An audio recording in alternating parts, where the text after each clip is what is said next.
Okay जी जी इस वक्त हम मौजूद हैं जनाब मेन बाजार में जो छोटी सी गली है और जनाब ये एक शॉप है ज्वेलरी की जो देखने में छोटी सी लगती है पर यहाँ पे इनका दावा है कि जनाब सबसे हम जो है ना हमारे रेट सबसे कम है और हमारे पास सबसे ज्यादा वैरायटी है।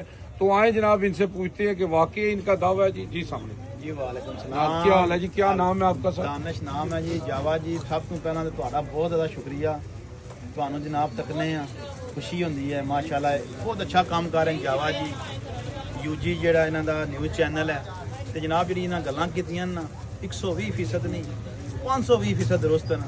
ਇਹ ਜਿਹੜੀ ਜੁਐਲਰੀ ਦਾ ਹੱਬ ਹੈ ਇਹ ਖਾਲੀ ਮੇਰੇ ਕੋਲ ਨਹੀਂ ਸਾਰਿਆਂ ਕੋਲ ਹੀ ਮਾਸ਼ਾਅੱਲਾ ਅੱਛੀ ਤੋਂ ਅੱਛੀ ਵੱਧ ਕੇ ਵੱਧ ਵੈਰਾਈਟੀ ਲਿਆਂਦਾ ਹੈ ਤੇ ਜਿੰਨੀਆਂ ਮੇਰੀਆਂ ਭੈਣਾਂ ਵੀ ਤੱਕਦੀਆਂ ਜਾਵਾ ਜੀ ਦੇ ਜ਼ਰੀਏ ਆਵਣ ਤੇ ਇਸ ਦੀ ਵਜ੍ਹਾ ਨਾਲ 50% ਡਿਸਕਾਊਂਟ ਜੀ ਜਿਹੜੀ ਸ਼ਾਇਦ 10 ਰੁਪਏ ਦੀ ਹੈ 5 ਰੁਪਏ ਦੀ ਜੀ ਜਿਹੜੀ 100 ਦੀ ਹੈ 50 ਦੀ ਜੀ ਜਾਵਾ ਜੀ जी लो जी देख लो जी जावा जी की वजह नाल जनाब आके तुसा दसना कि चैनल तक के आए हैं ते जनाब ਤੁਹਾਨੂੰ डिस्काउंट देणगे और जनाब ਹੁਣ ਆਪਣਾ ਐਡਰੈਸ ਦੱਸ ਦਿਓ ਜੀ।